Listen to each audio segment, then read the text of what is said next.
Division principle. Roberto was diagnosed as an infant with congenital heart defect. The only cure for his condition is to have a heart transplant. As he waits for a donor, he needs to take a regimen of medication 3 times a day.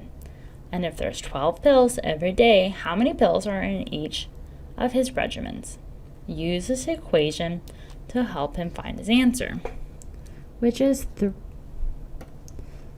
3, as it's 3 times a day, times the unknown amount of pills, so P is for pills, and there's a total of 12. So before we begin to solve, let's go over a few things. So the division principle is to undo multiplication.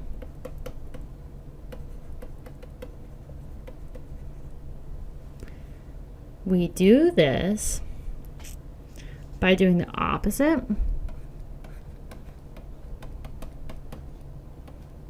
and divide. However, anything we do to one side of the equation, we must do to the other side as well. So it is very important to show all your work. So let's go back to our problem. 3 is being multiplied by P. And so we need to divide by 3 to get rid of it. So P is by itself. So on both sides, we will divide by 3.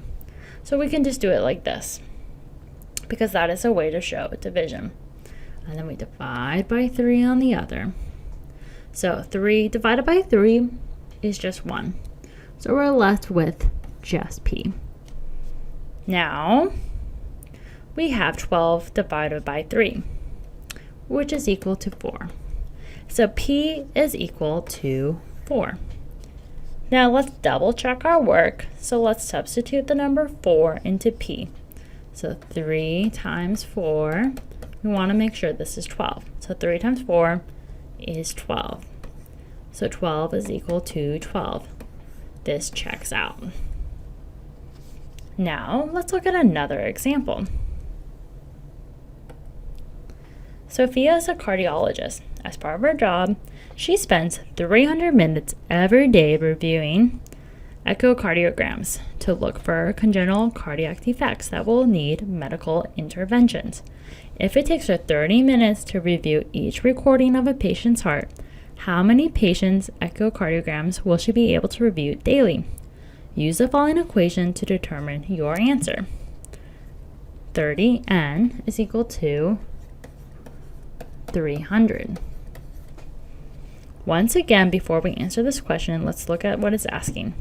So we're multiplying the number of minutes that it takes for one echocardiogram with the number of patients.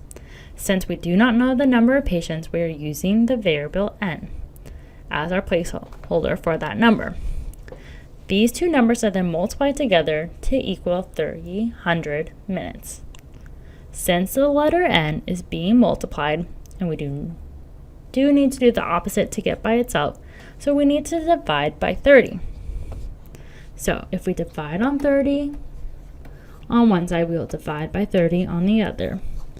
So 30 divided by 30 is the same as getting to now 1n, or just n.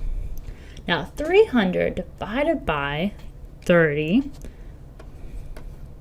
which we can see from right here, 30 goes into 30 one time.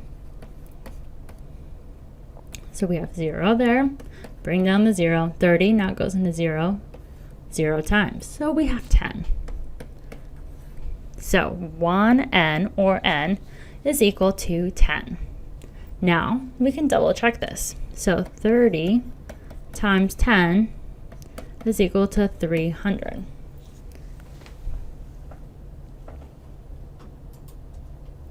So 30 times 10 is 300. So this checks out. So our answer is n is equal to 10.